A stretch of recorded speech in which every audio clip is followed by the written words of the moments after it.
जिला कसूर के सीईओ एजुकेशन ऑफिसर की खुसूसी हदायत पर अमल करते हुए तहसील Chunian government elementary boys school में प्रोग्राम का इनाकाद किया गया, जिसमें खुसूसी तौर पर बच्चों ने नाते रसूल मकबूल सल्लल्लाहु अलैहि वसल्लम पेश की। सीरत नबवी सल्लल्लाहु अलैहि वसल्लम के अनवान पर बच्चों में तकरीरी मुकाबला भी किया गया। अव्वल, दोम और सोम आने वाले बच्चों में इनामात भी तकसीम किए गए। प्रोग्राम में बतौर मेहमान खुसूसी मौलाना आसफ अली नूरानी, साबिक हेडमास्टर सैयद यूनुस शाह, मोहम्मद अनवर, मोहम्मद साजिद और दीगर शख्सियात ने शिरकत की।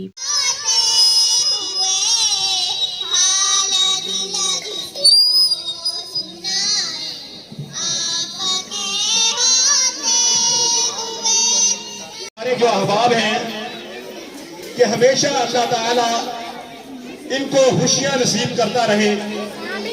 हमेशा जो है अल्लाह रब्बुल इज्जत, हमाद साहब जो है वो भी यहाँ पे हमारे उस्ताद हैं, अरबी के टीचर रहे हैं।